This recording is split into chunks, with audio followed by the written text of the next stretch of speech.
Now we're moving to what is the research perspective as it relates to gun violence specifically. This is by no means to narrow it to the point of eliminating the big picture, but knowing the intensity of the problems that we have nationally and worldwide.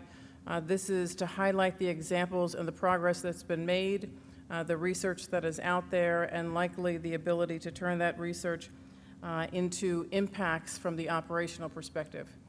I know that all of us were pleased to hear that the perspectives from NIJ and BJS really wanted to make a difference from the operational perspective, understanding the value of it and making a difference in the future. I know that the panelists here today, and that I'll highlight, have lived that their entire careers. Kai Hunter, Dr. Kai Hunter, is a senior political scientist from the RAND Corporation. She is one that will moderate for us, but on the panel we have not only the RAND Corporation that, for those of us that have been in the CJ world for decades, has been a staple in all of our lives, has been an aspiration to many of us that were on the research side or took our senior degrees in criminal justice. We have the Council on Criminal Justice, and we have Local Initiative Support Corporation. Each of these, again, providing a different facet that will enable us to collectively look at the total picture and how we can support those causes. Kai specifically is a senior political analyst with RAND, as I mentioned.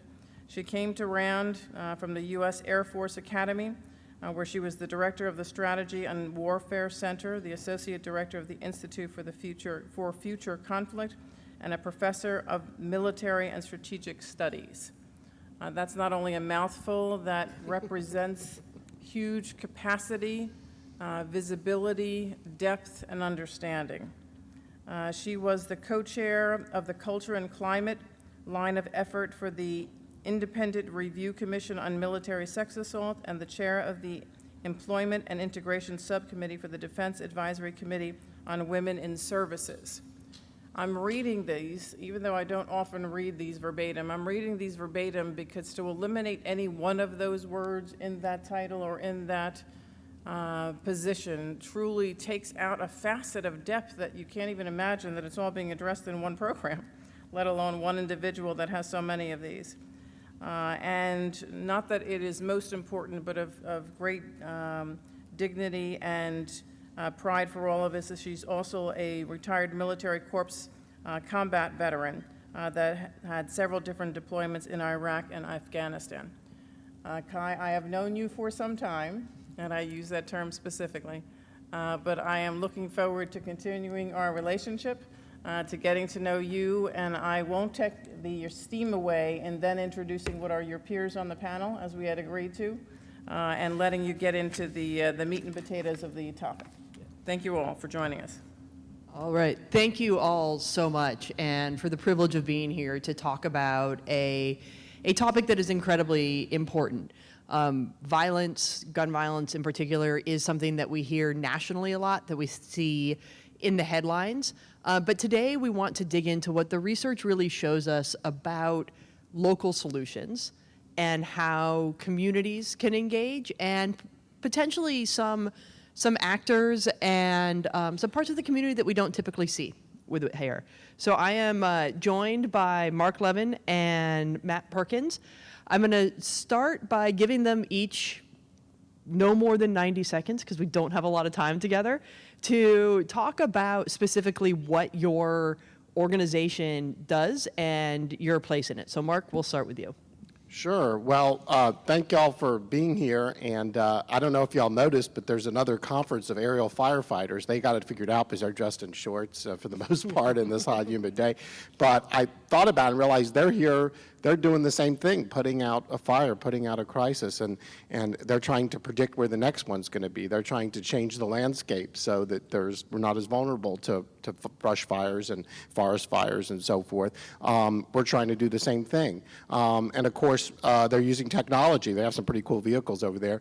And they're facing a staffing shortage. That's what we see in policing as also in fire and EMS and so many other, and correctional officers. We've seen a number of disruptions in prisons across the country, which get a lot less headlines than the thousands of police officers that need to be hired to fill vacancies. So all of that being said, the Council on Criminal Justice started about 2 years ago to be the center of gravity in this field of criminal justice policy, and really that begins with data and the work that all of you do, and I think also identifying ways to build consensus, which starts with looking at the evidence about what works, trying to depoliticize, a very challenging topic, and bringing people together from practitioners to leaders in the field, and that's what our task forces and commissions do. We just launched last week our National Commission on Veterans in the criminal justice system, chaired by former Secretary of Defense Chuck Hagel. Leon Panetta's also on there.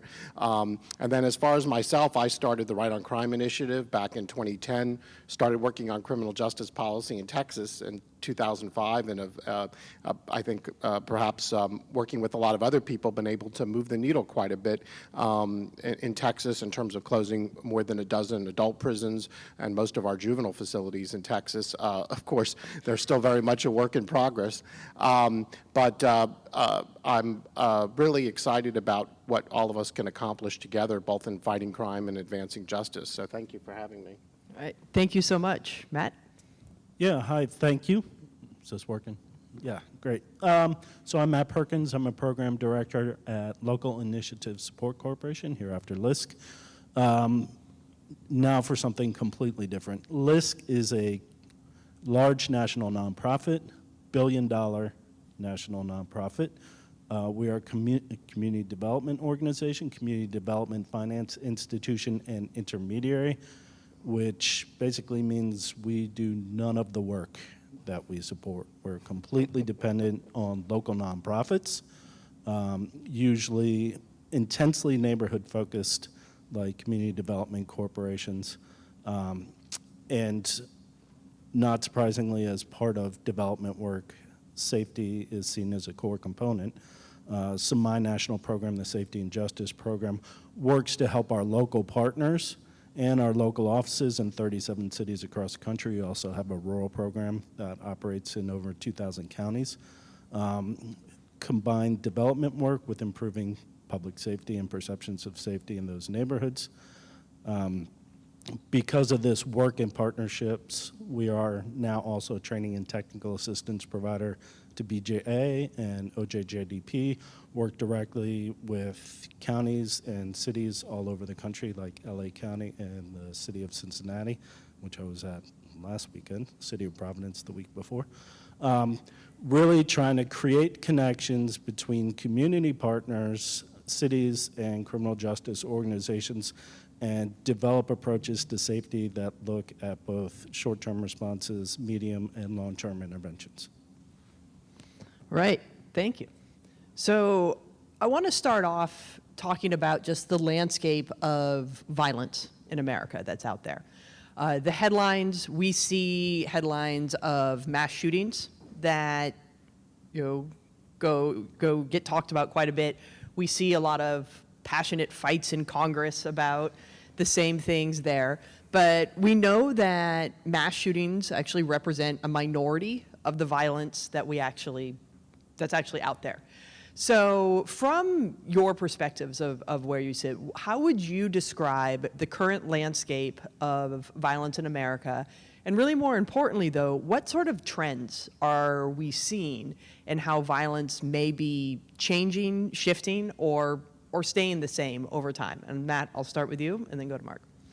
Great, thanks. And when we talk about violence in my work, really I'm going to kind of refer back to Marc's boss, Thomas Abt, who in Bleeding Out talked about, I think it was street violence was the term he used. And that's really what we concentrate on, is interpersonal violence that takes place in public places.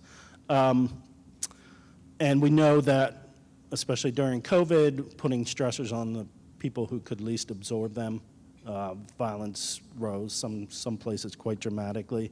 I think there's always, when you have a time of increasing violence, the danger of spiraling escalation as you get retributive cycles of violence. plus we have an interesting time with a maturing age cohort coming out of youth. So lots of concerns these days. But also I want us not to get too caught up in current news. I saw a great tweet or quote a couple weeks ago about the difference between knowledge and wisdom, right? For knowledge, you learn something new every day. For wisdom, you forget something every day. And so concentrating on those things that we have been dealing with throughout my 25-year career is, and especially place, and the idea of places of concentrated disadvantage, bearing the overwhelming consequences of interpersonal public violence, right? And so in our work, we really focus on space and not just responding, again, in the short term, but finding solutions through partnership to address both current situations of violence and contributing factors. You know, and one thing I'd point out as a challenge for the folks in this room, right? And Fair Institute for Justice did a study and found that criminal justice system actors take about 50% of state, local, and county budgets, 50%. So everything else paid for at the state level and below has to compete with criminal justice systems. And they focus overwhelmingly on a small number of neighborhoods. And almost all that money ends up somewhere else. So as actors who are trying to address violence in places of concentrated disadvantage, how do we find ways to make sure that that 50% of state, county, municipal budget that's going to create safer places ends up contributing to the economic development of the places that need it most? How do we make sure that some of that money stays in those neighborhoods it's meant to address? All right, thank you. Marc? Yes, and just to kind of build on that, Thomas, again, stealing from my great colleague, but also kind of puts these categories, which are helpful, I think, to understand. You know, mass shootings is, of course, one. You know, gang violence, interpersonal disputes, and is one. Actually, gang violence, and I would separate from that domestic violence, which is another form of interpersonal disputes.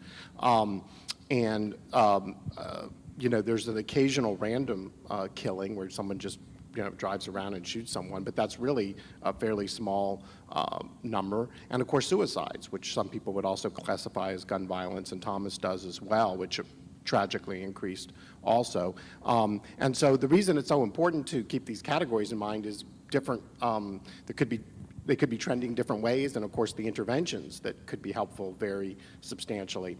I think certainly, in my view, looking at the geography is critical, and in fact, if anything, it probably underestimates the concentration, because you know, there was a homicide about 8 or 10 blocks away from me in Houston.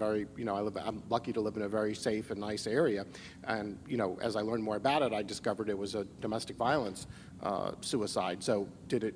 You know, since I'm not in a relationship with someone who's, you know, endangers me, that's not something I have to worry about, right? But you know, a random killing, every time you know, again, that's very rare. But you know, if you're in a neighborhood where there's just, you know, of course, there's gunfire, and that's, for example, connected with open air drug market, where it gets the wrong person. It was intended for a rival gang member, but it actually goes through somebody's window and a kid dies. We've all heard about these horrific stories. So that individual wasn't the target, but they happen to be in the crossfire. So there's a lot of those. But as far as I think one thing we've seen increase quite a bit during the pandemic is these beefs between people. Sometimes I'm reading that they're started on the internet, and then they decide to meet in person to settle the score.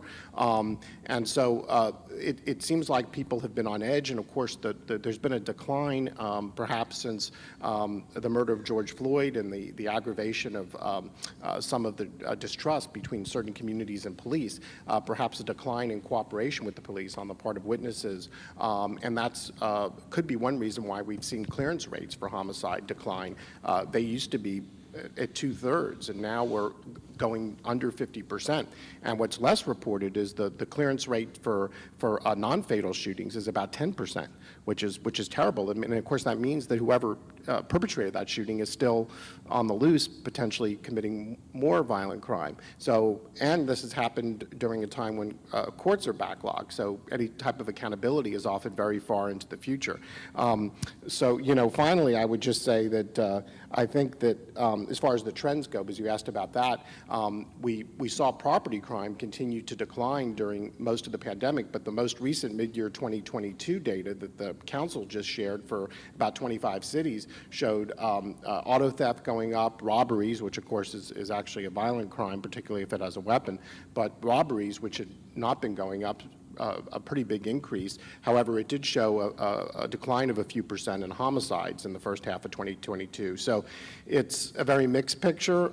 You know, it's certainly not monolithic. The crime trends since the pandemic started, for example, assaults have been going down since the pandemic began, but aggravated assaults have been going up.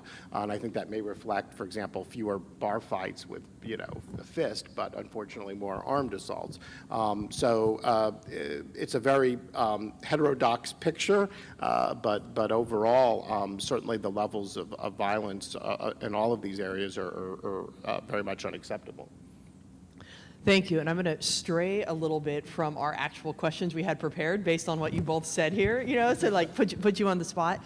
So when we think about these concentrated places that have high levels of, whether we call it street violence or even some of the random shootings that occur, that we know that there are certain communities, certain geographic locations where there is just more gun violence than other places and more potential for randomized gun violence.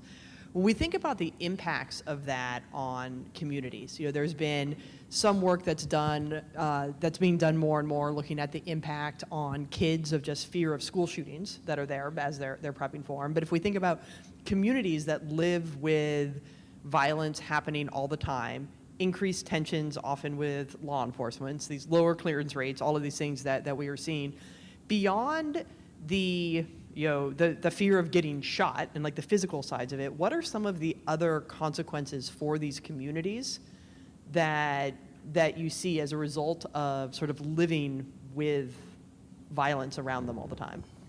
Sure. Well, I mean, there's health consequences beyond obviously those who are simply shot. There's high levels of stress that it creates, and it manifests in higher rates of certain medical conditions. And also, of course, the economic impact, businesses that are not able to continue, and of course it kind of feeds on itself, because then you get buildings boarded up. You get, of course, part of the fact during the pandemic is there was less traffic on the street, less pedestrian traffic especially.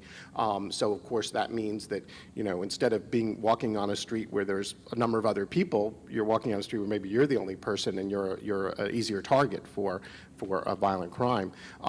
This kind of feeds on itself when neighborhoods are not seen as a safe place to do business, a safe place to live. It is a reinforcing phenomenon. You know, so then there's not as many opportunities for economic advancement and so forth. So so how do you reverse this? I mean, New York City is a great example of the positive that occurred with the precipitous drop in crime starting in, you know, the late 90s. And you saw, you know, revivals in neighborhoods across the city. And we're still, it should be pointed out, far below in terms of homicides and other violent crimes what the situation was in the late 80s and early 90s.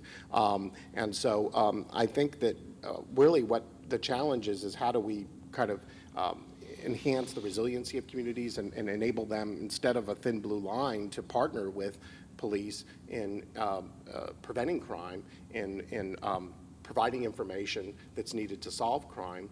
And there's some really good examples. Just on the clearance rate, the Boston Homicide Clearance Project, they raised the clearance rate for homicides to 66% from 47%. And what they found, actually, interestingly, on the non-homicide side of the ledger, the non-fatal shootings, 11% of those resolved within the first 2 days, which is the same as for homicides. The difference is there wasn't the sustained effort to continue to use the technology, the forensics, everything we have now. We should have a much higher clearance rate than in years past. And so they began doing that with kind of standardized protocols because the level of follow-up varied from one neighborhood to another, from one, depending on which detectives or police were assigned. So having that standardized throughout the department was important. And then finally, we're seeing a lot of really good work in terms of violence interruption that now there's increased funding for. But the key is, how do you provide the professional development and the support to the staff so they don't burn out from the 3 a.m. call, I need your help in resolving this dispute. And we've seen in some places like Chicago, they weren't given health insurance, they didn't have any time off, things like that. So they're kind of getting burnt out without the right support. So we have to make it sustainable. Great. Awesome. Yeah. And I think I can tie this into the next official question. So I think I got you on this. Like this, yeah, so unhealthy neighborhoods are unhealthy in a lot of ways. And I think, for somebody in my position where I'm basically a translator of research into practice at the local level, is we know about social cohesion and collective efficacy, and that when you have strong neighborhoods, they're immunized against crime, and the idea of legitimacy of the law, right? And in neighborhoods in which people feel underserved and can't know and trust their neighbors, everything falls apart, right? Things fall apart. It's a great novel. So how do we, address that and get back to it? When we focus on the violence, I think we miss the real opportunity to do neighborhood building, and that's an early lesson, I think, from community policing days from what I saw in the 90s, where police would come into a neighborhood meeting and say, this is your problem and this is how we're going to fix it, and leave. And everybody in the room was going, no, that's not what bothers me. What bothers me is quality of life issues, right? And going back to place, we find that in pulling together residents, police, nonprofit organizations, place is a great place to start that relationship building and working together, because the focus on a physical space takes away that element of you're just trying to get my son or my cousin or my brother, right? We're here working together, and through working together to solve problems, we build trust. And so it's a great opportunity to begin building that collective efficacy, right? Working on social cohesion by creating spaces people want to use, restoring legitimacy, and it does have an impact, but not directly on violent crime. And then the next question was going to be, right, what can governments do to reduce crime? What policies can federal, state, and local governments pursue? And I think, just to recognize, like, we are in a time of experimentation, right? So I met George Rice at the Transform 911 initiative, talking about some, really great, but like locally based experiments in how do we respond to crime. So being able to articulate and share the lessons, but also, Director Levin, I know I said that wrong, but a little more on the law, I think, talked about supporting an inclusive research process, and also confronting race. And I'm a proud father. My daughter graduated with an MPH a couple of years ago, and she works on Native American health issues, and really focuses on this concept called decolonizing healthcare, right? And we need to start thinking about how do we decolonize criminal justice responses, because decisions are made outside of the neighborhoods in which they have most impact, right? And so how do we bring community members and local nonprofits? Local nonprofits are an enormous asset that get used occasionally for things like community violence intervention models, where we say, hey, we have somebody, they're involved in violence, they need help in this particular area, it's what you do, so help them, right? And we take what we don't have as responders to criminal justice issues from these nonprofits, but we do very little work in building the capacity of those nonprofits to become strong organizations, to do even more work and to help us more. We are actually experimenting with an academy in Los Angeles County to do exactly that. But I think most effective, what governments need to start experimenting with is building a sustained infrastructure to address both response, emergency response, which we have through police, intervention, and we're developing interventions, but they're not supported in a long-term manner. We're working with Dr. Shawnee Buggs at UC Davis, who's looking at basically the job conditions of violence interrupters and others doing CVI work, as you mentioned. Their jobs are low paid, not long-term at all, extraordinarily dangerous, but how can we expect professional work out of people when we don't treat them as professionals? And then also developing a structure for prevention. And for us, that looks like a safety coordinator based in a neighborhood institution who can pull together all the various actors who are doing prevention work, but give it a frame of preventing crime. Too, we have all kinds of crime prevention work going on in our neighborhoods. We call them after-school activities. We call them education, right? We call them mental health. Very often, it's not being done within the frame of we're also preventing crime, and it's certainly not done in having conversations with other actors who are seeking to prevent crime in different ways. And so bringing that together and make sure everybody is working. As simple as for a development organization, if you are going to buy a lot and build a new house, work with your police department, try and identify hot spots in the neighborhood, and target that lot for acquisition and rebuilding to take one of the worst places in the neighborhood and turn it into one of the biggest neighborhood assets. Thank you. I'm going to combine two questions now based on how our responses are going, trying to do my moderator duties well here.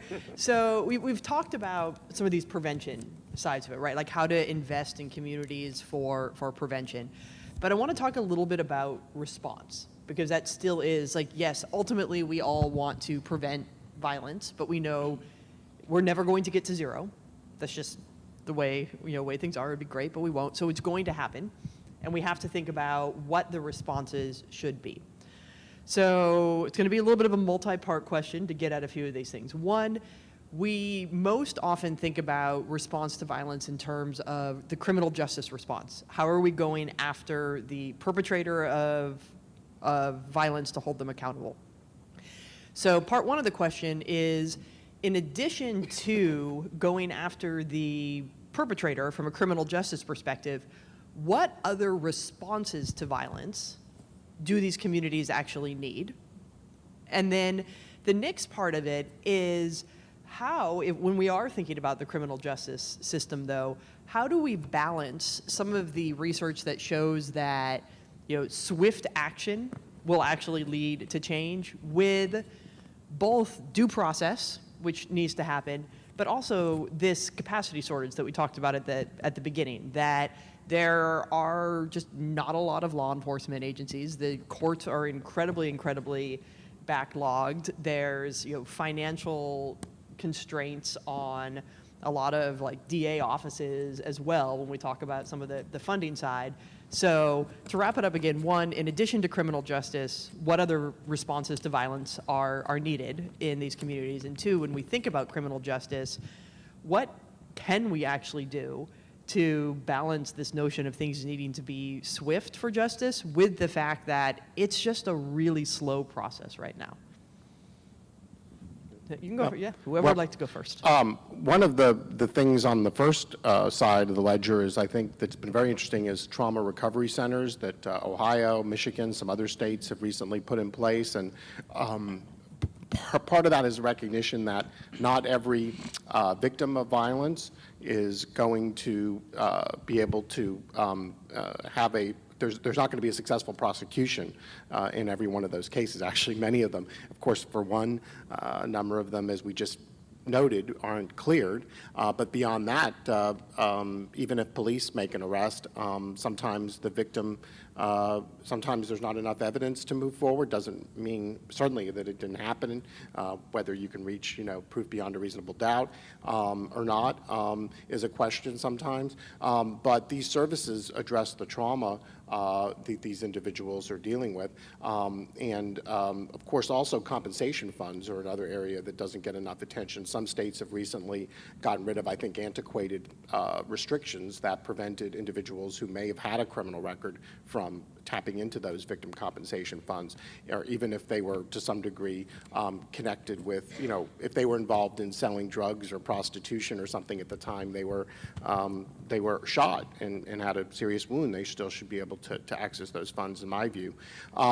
So, certainly there's a lot that we need to do in that area of victim services. And then, I think that the other aspect that you asked about is, how do we kind of balance the research, which says swift, certain, and commensurate is the most effective sanction versus the reality in our justice system. And one of those areas that I think is most challenging is pretrial justice. We've had, certainly we know that, as Justice Rehnquist said in the Salerno decision, that the presumption is that people should be released prior to trial. Liberty is the norm, not the exception.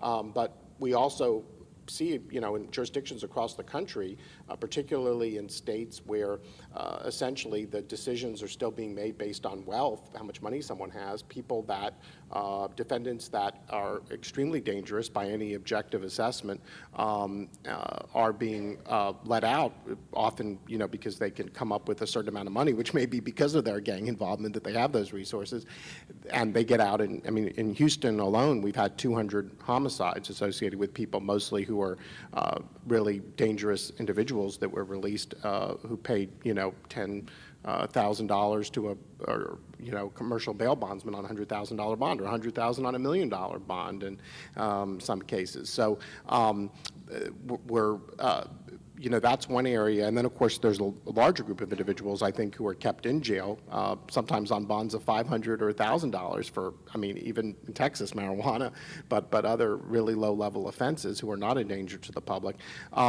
Now, one of the things is, of course, there's the right to a speedy trial, which has really been further compromised with the closures of courts. And victims also, of course, are entitled to get closure and evidence. As you all know, witnesses' memories, those deteriorate as a year or two passes and a case is still pending. So really ramping up the ability for the wheels of justice to turn is critical. And some communities are turning to things like visiting judges, referring some low-level property cases to mediation can be an effective tool. And in fact, there's a lot of research showing that victims actually prefer that in certain cases, especially involving defendants who aren't chronic offenders. So I think that's and then this obviously carries over to the community supervision side, where a lot of the progress we've seen in terms of reducing both reoffending and revocations has come from using both swift, certain, and commensurate sanctions, as well as positive incentives, earning your way off of supervision. These are producing really, really positive results. Yeah. So I'm going to recall back to grad school in Foucault and say networks. The age of networks is coming, so be prepared and get on board. I think we in the criminal justice system have a problem sometimes with navel gazing about what community needs and what can be done. I think a good place to start is recognizing that high violence communities are really shaped by trauma. And I'll tell a story to people who don't understand what policing can be like and how trauma can shape policing about being on scene in Kansas City on a ride-along when a shooting was reported, riding along with an officer involved in a focused deterrence program, rolling up to the scene, and the officer says, "That's my guy," as he gets out of the store, out of the car to go to the store parking lot. And the young man unfortunately passed away, so it became a homicide scene. And that is something that police officers, not every day, but have to deal with that type of situation regularly, right? And so the impact on them, but also on the community members. And it was a spring day, the kind that is really nice and warm when the sun is out, but gets cold quickly. There was a mother with her infant dressed in shorts and a tank top. As the sun set, it got very cold. They were stuck there because they had to give statements. Friends of the person shot got there. after he had been taken away in an ambulance. The family got there after they had been taken away in an ambulance. There was nothing for anybody in the community aside from police officers taking reports and a community group, Mothers in Charge, who formed originally in Philadelphia, but also a chapter in Kansas City, because they knew that the family members of people who were shot and killed needed somebody to come to them and talk about what would happen next in the process. And we do not do that at the municipal level. We do not address trauma. If we know about trauma-informed care, we know that one of the most important things is to listen to people impacted. And so what do we give to communities, high-violence communities? Well, I don't know. Let's ask them and listen to them. All right, thank you. So we're just about out of time. And so I will say in 60 seconds, in 1 minute, you got your lightning round here. What isn't being discussed that needs to be discussed? We talk about the need for inclusive research. We talk about the need for decolonizing things like healthcare and policing and the education system, all of these things. But so from where you sit, what is the thing that, where's the hole? Where do we need research done? Where do we need more investment done? However you want to take it, but where's there? So I'm going to say two things really quick. Guns, just the amount of guns being pumped into our society is crazy. I'm actually amazed that there aren't a lot more homicides. But low-hanging fruit in terms of targeting distributors who are feeding crime, and basic safety measures around weapons is something we don't talk about. The other, I think, is I've been disappointed in the last couple of years about the state of thought leadership for policing, right? We have money now for 100,000 new cops. Where are they going to get the cops, right? Every department I know is horribly understaffed right now. We have to talk about what policing is, reimagine policing and learn to talk about it differently. And I have a thought exercise for you working with police. Like, imagine your department if half of the people working there were women. If you can't do your job with half your employees as women, you are not a modern workplace. Yeah, that's a great point, and I think the another area that's goes along with bringing more women into policing is making it a profession that people with college degrees are interested in. I don't think we should require a college degree, but you know, in four-year colleges across the country, you have ROTC programs, but you don't have, I mean, anything similar to that as a gateway into policing.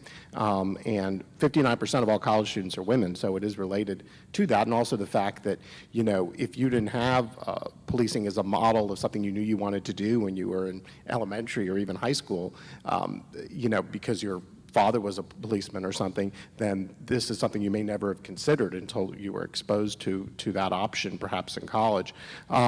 So I think the other aspect of policing that I think is really important is training, but not just de-escalation training, which is vitally, the research certainly supports, but also training in procedural justice, how police talk to individuals, how they build relationships. There was a great piece of research looking at police who are assigned to public housing complexes in Los Angeles. It was a 5-year period. There was actually a waiting list. There were way more officers who wanted to do it than there were spots, but they walked kids to school, but they also just held community engagement sessions where they listened to the community, and you did see a bump in trust with police, and putting police in adversarial situations unnecessarily, things like collecting fines and fees. We need to do less of that and more kind of solving the clearance rates that I talked about earlier. Thank you so much. Thank you all for having us here today. Really appreciate everyone here's dedication to solving some of these great problems. And please give a warm thank you to our great panelists. Thank you.